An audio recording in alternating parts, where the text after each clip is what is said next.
And then if you get an opportunity to talk to their parents, let the parent know, Johnny did such and such and such and such. I am so proud of him. Don't make a phone call all the time about, I'm having this problem with him again, because after a while, you know what's going to happen. Your number's going to get blocked. And the parent is not going to deal with you because they already know they're having issues at home with them. The last thing they want is you calling them, adding on to the issues that they're already having. And I had no problem talking to parents. Parents could call me anytime they wanted to, except during school hours, of course.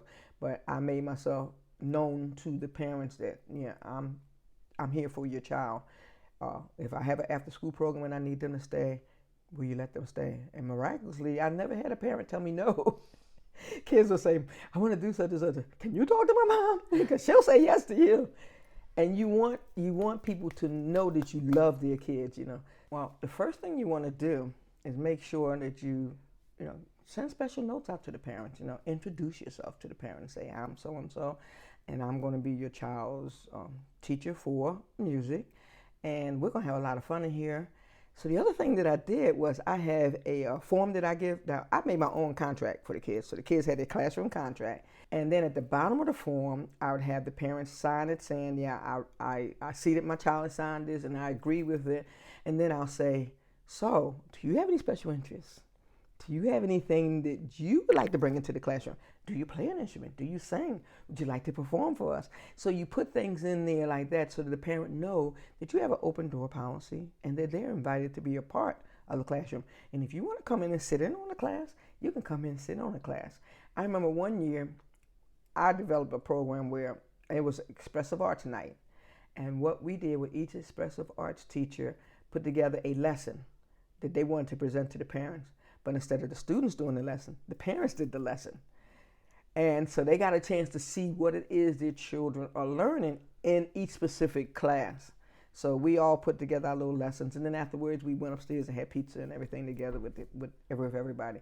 But they loved it because they got to look silly, clapping beats and all kinds of crazy things, or drawing or whatever it was that the art teacher might have had them doing, or making origamis. And then the gym teacher had this little exercise thing that he would do. It's one of the things he did in the classroom.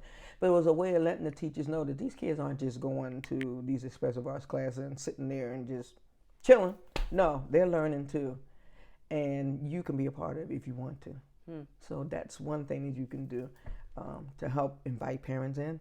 Make sure that they know it's an open door policy and that I'm not going to just call you when they're doing something that they shouldn't be doing, but I'm going to call you with some things that they are doing. And I've also done programs where I would do a performance and invite the parents to come just to the classroom. It wouldn't be a big thing for the whole assembly. It would just say, this class is performing, because I did it with the keyboard class. And they had a repertoire of music that they were performing. And so I split the room up. We had the keyboards on one side and had chairs set up for the parents on the other side, and they got to see their kids perform, that were in that particular class. And then we had refreshments for them in the other room. So those are some things that you can do to let parents know that, hey, we want you to be a part of this too. This process takes everybody.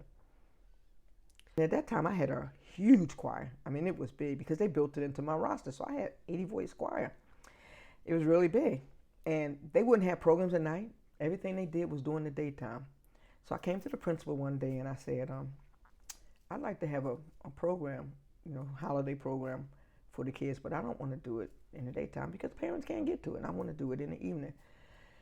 She said, you think you can get the parents to come? I said, I got 80 kids on this choir. Mommy going to come out to look at Johnny play or Johnny sing. Well, they're going to be there. So she allowed me to do it. Filled the auditorium up. And from then on, we started having evening programs. But it just goes to show, you got to remember, if you got a child that's doing something in your school, parents do come out to support what they're doing.